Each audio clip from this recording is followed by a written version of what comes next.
The title of this conference, Education, Conscience, and Tax Justice, is quite appropriate for enlightening the never-ending fight of Taiji men for justice. And all the speakers who have preceded me have abundantly illustrated the content of the book, Who Stole Their Youth, that has just been launched. So I will not repeat or summarize what has been said before me, because their testimonies and analyses were sufficiently explicit.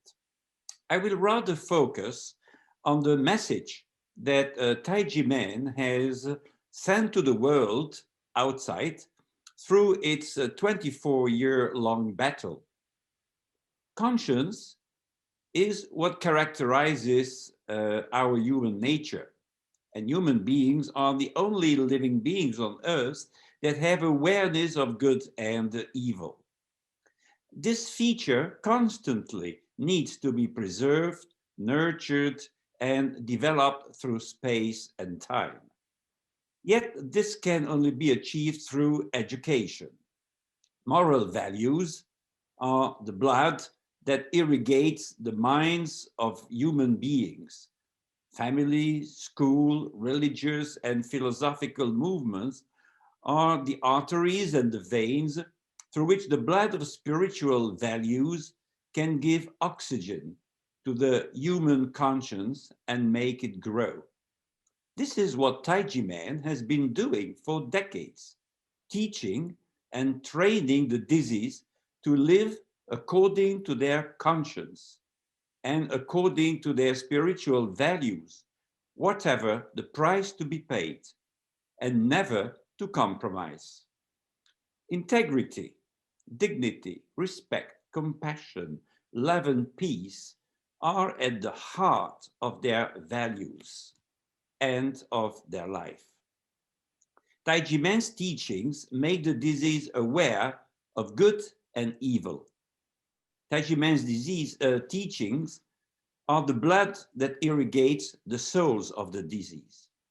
And the best ambassadors of Taiji Man's teachings to the outside world are the disease themselves, because they are the living testimonies of their spiritual values can regenerate individuals and society. However, the fight for the well-being of people also means to fight against evil forces. One of those evil forces in Taiwan that Taiji Man has been facing for 2 decades and a half is the National Taxation Bureau and its ally, Prosecutor Hu, nicknamed the Judicial Rambo. Quite a number of Taiwanese speakers before me have already exposed the circumstances and the details of the war waged by the tax administration and Prosecutor Hu against Taiji Man in violation of the foundations of democracy, the rule of law, and human rights. These have courageously testified about their sufferings for following their conscience. A book entitled Who Stole Their Youth has just been published in Mandarin. It is an invaluable source of information about the magnitude of the damage caused to Taiji Man and the disease by evil forces because they chose to follow their conscience. Fighting for justice is the right fight. And as Massimo Intravini stressed in its introductory remarks, the followers of Taiji Man have learned in the hard way an important thing. If they didn't find themselves for their rights, nobody would do it for them. And they courageously did it. They did it very courageously, I must say. Some were not even born when the case started, and others died in the meantime, sometimes because of the huge stress coming from that ordeal. Then Christine Meyer from CAP, Freedom of Conscience in France, shared with us some other examples of fights for justice, and especially for tax justice. And the cases that she referred to were in France from groups that were blacklisted by the French state and subsequently persecuted for years by the tax administration.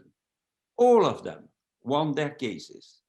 But the most dramatic one concerned Jehovah's Witnesses, as they had to fight for more than 1 decade in domestic courts and several more years in the European Court of Human Rights to obtain justice. The reimbursement of 4 million euros unduly charged and confiscated by the French state was returned to the Jehovah's Witnesses. So it was worse from that point of view to fight the big fight against the administration. But it's not a matter of money. It's a matter of justice. It's a matter of principle. Then I would also like to stress the testimony of Boris. He also encouraged the Taiji Man disease and other supporters to fight for tax justice. And from his experience in Russia, he noted that behind the persecution of minority religious or belief groups, there are always anti-cult activists.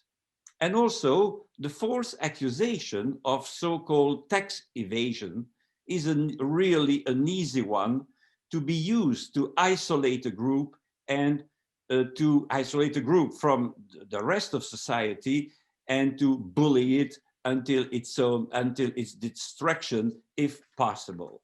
So there is a strategy behind those attacks against Taiji Men. And then I would like to stress as well in the introduction by Marco Respinti, a very interesting comparison that there is a no-fly zone somewhere where the state is not allowed to interfere. It is a safe haven that is almost a sacred place.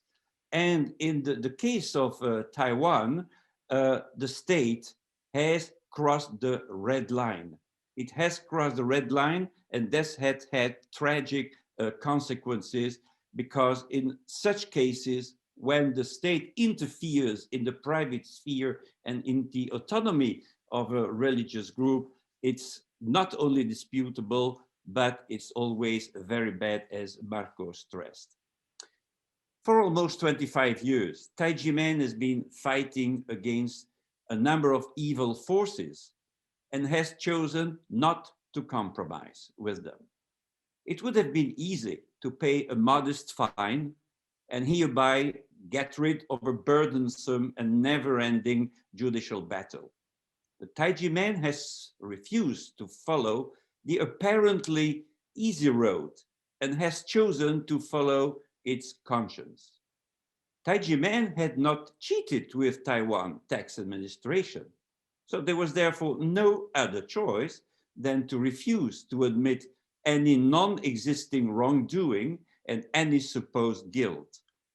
By just paying an illegal tax and a small fine, Taiji Man would have recognized its alleged guilt. It would have lied. It would have made a perjury. It would have denied itself. It would have lost its face and its credibility forever. It would have sold its soul. It would have offered a total victory on a golden plate to the evil forces which want to weaken and destroy it. So Taiji Man made the right choice, but a difficult choice.